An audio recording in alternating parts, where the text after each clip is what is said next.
Hello, and welcome back to our Teyvat audiobook series, where we read in-game text and lore so you don't have to. Today, I'm doing a small roundup of loose texts from and relating to Sangonomiya. I'm Ganymede, the dutiful scribe of the Hexen Circle, and today I'll be narrating 4 separate but related in-game texts: the Sangonomiya Chronicles, the Serpents and Drakes of Tokoyokoku, debates on the Viceroy of the East, and a preliminary study of Sangonomiya folk belief. I find the texts still have significance and importance, despite some being relegated to just folktales or conjecture. I mean, we found out recently that the "there's no such thing as Vishit people" is untrue, so what else from these tales might still be relevant? I'll present them now, without further ado, for your perusal. The Sangonomiya Chronicles. Sangonomiya was once an ocean abyss until the Great Serpent came, forming a vortex with its spiral movements and fashioning the coral into an island. Thus, the people of Sangonomiya named their island Watatsumi, meaning God of the Sea, for the Great Serpent was their god. The inhabitants of Watatsumi call themselves the people of the sea and worship the Great Serpent as the Orobashi no Mikoto. On Watatsumi Island, the shrine is the seat of government, and there are no commissioners appointed by the shogunate. All business, great and small, is conducted by the shrine maidens. The head shrine maiden, or divine priestess, is the head of the government and ceremonial affairs.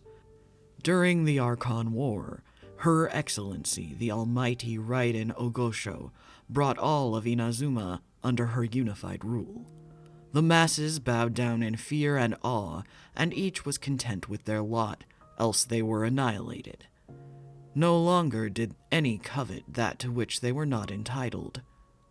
The Great Serpent, Orobashi no Mikoto, had always remained in the western region and respected the boundary between itself and the Narukami, and the two had lived in peace.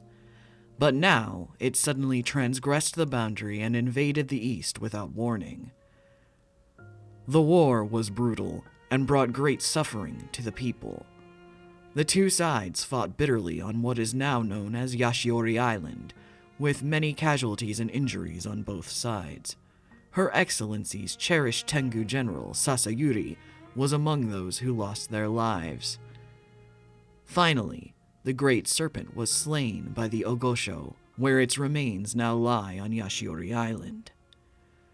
Thereafter, Sangonomiya sent envoys to announce surrender, and they have recognized the Inazuma shogunate as the legitimate and supreme ruler ever since.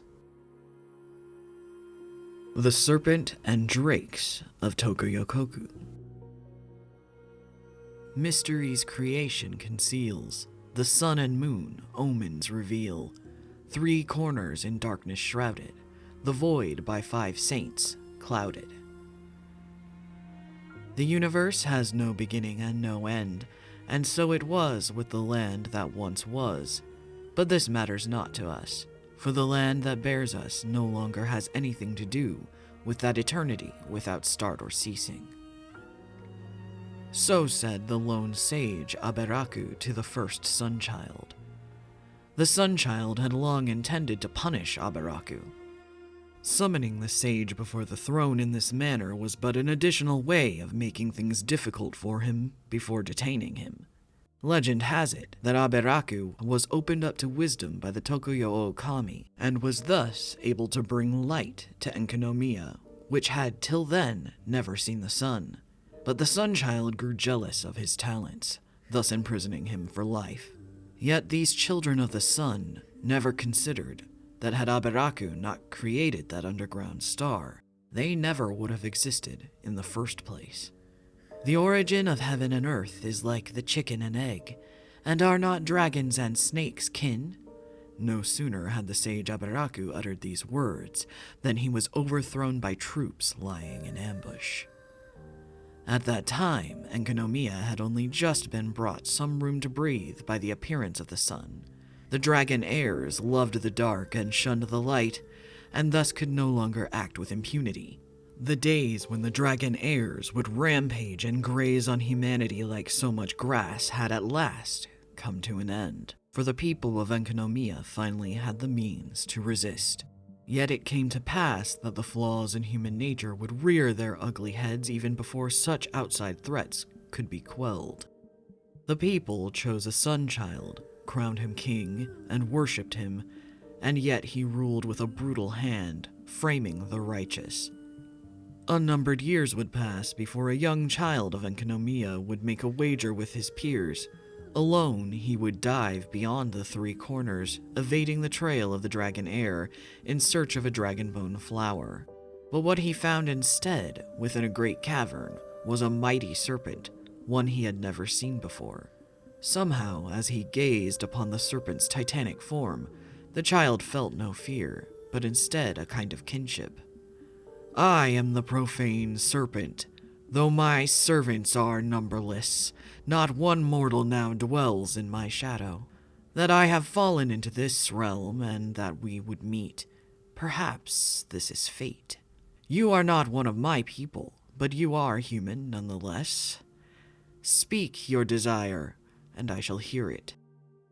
"Could you then, perchance, become our god?" Thus did they, human and serpent, go forth to face the royal authority of the Sun-Child and the incursions of the dragon heirs beyond.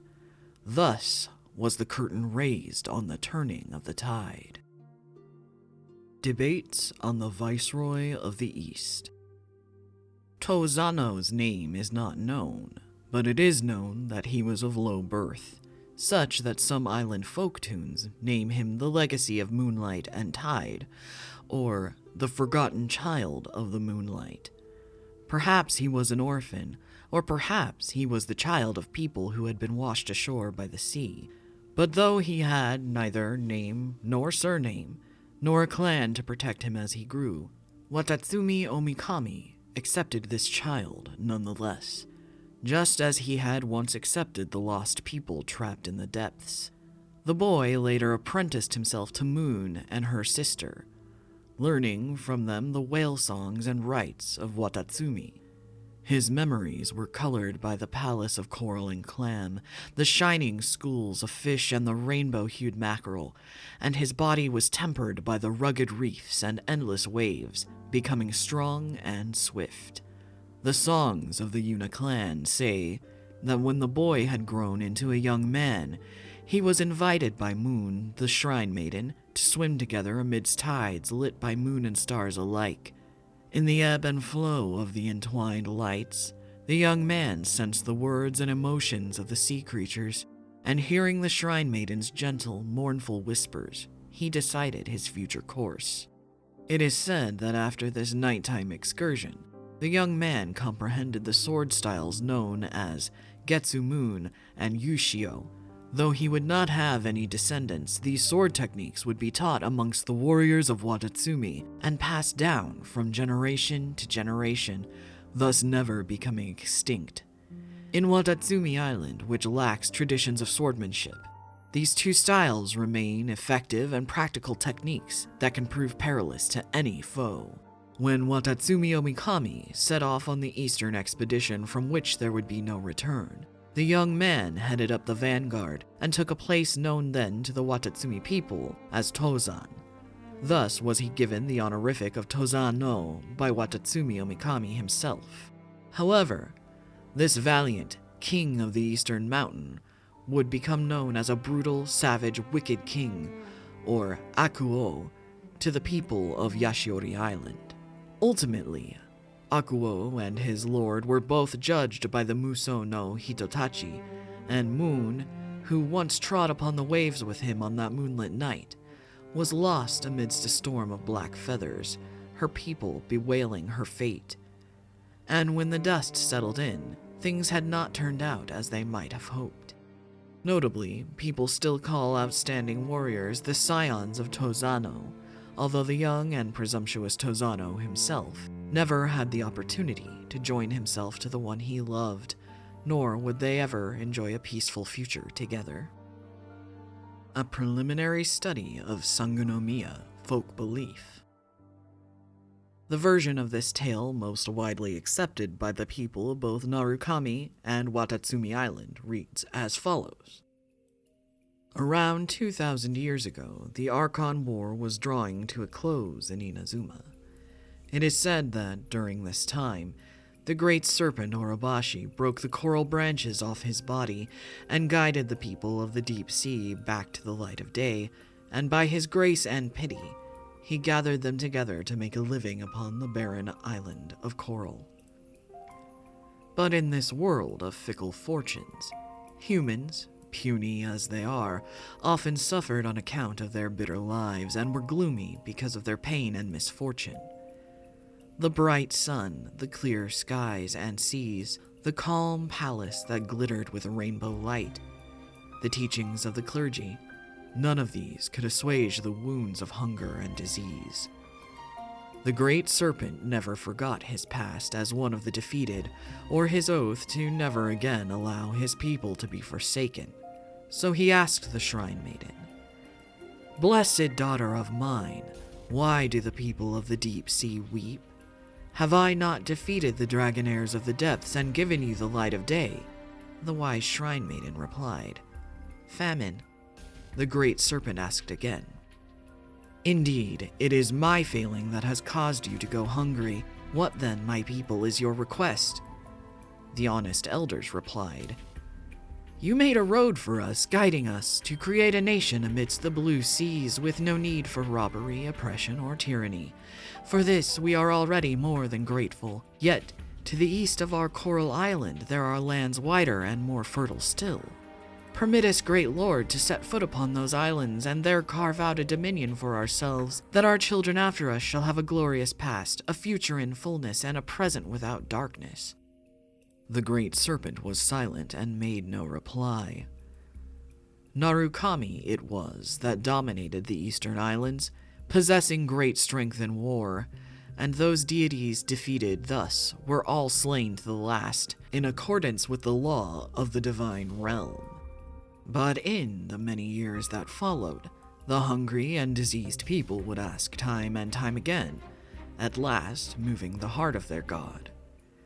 Thus did the great serpent train them to become mighty warriors who commandeered ships and sea monsters while mastering wave and cloud, leading them in an invasion of the Electro Archon's land amidst the whistling of whale songs.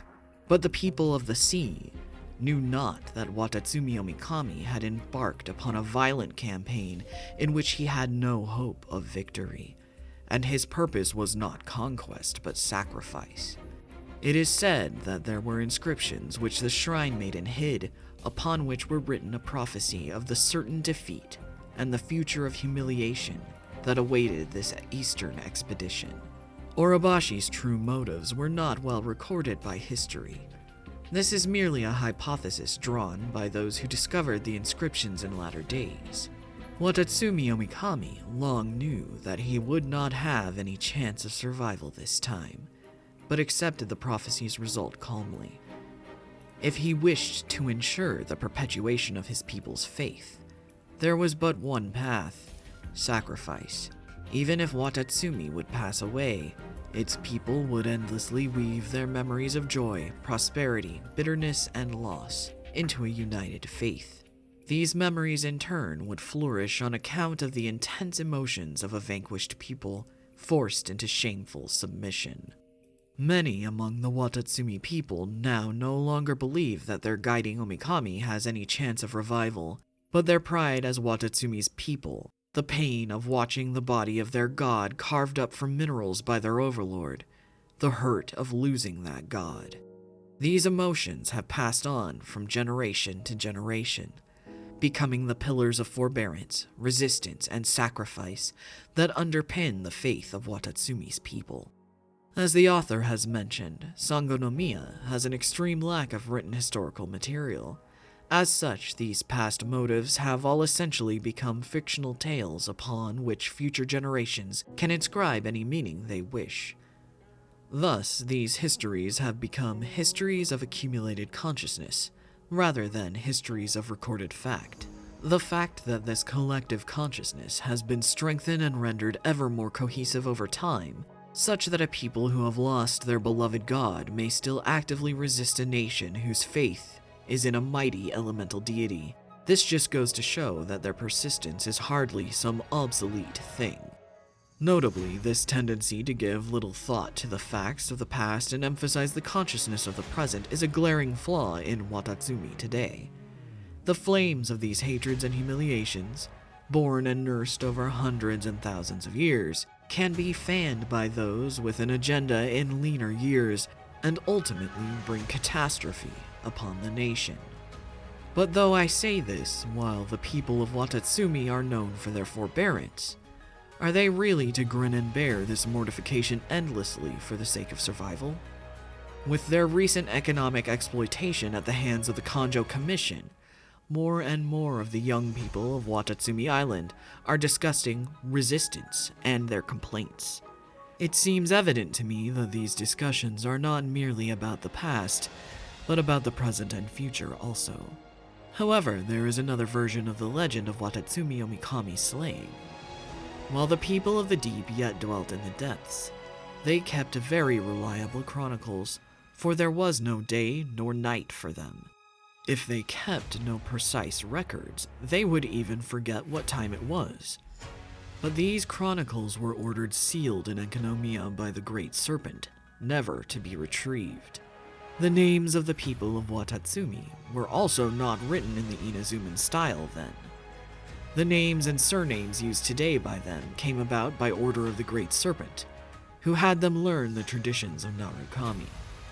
It is said that when Watatsumi Omikami decided to bring the people of the depths out of the waters, he did this at the instruction of the heavens themselves, for Watatsumi Omikami had once fled into the dark sea to avoid the Archon War, committing a grave sin in the process. Thus perhaps it was upon heaven's order that Orobashi went to his death, though this cannot be known for sure. Unfortunately, the script once used in Enkanomiya is known to few, and the books themselves have been hidden there also. Thus, I fear that the truth of this matter shall never see the light of day. However, these legends that hint at the truth are but unimportant anecdotes compared to the aforementioned ones that imply much about the consciousness of the people. That concludes the in-game text of the Sangonomiya Chronicles, the Serpents and Drakes of Tokoyokoku, the debates on the Viceroy of the East, and, finally, a preliminary study of Sangonomiya folk belief. I hope that this reading has given you new things to think about, or just reminded you of some lore you haven't revisited in a while. Thanks for listening, and I'll see you all in the next story.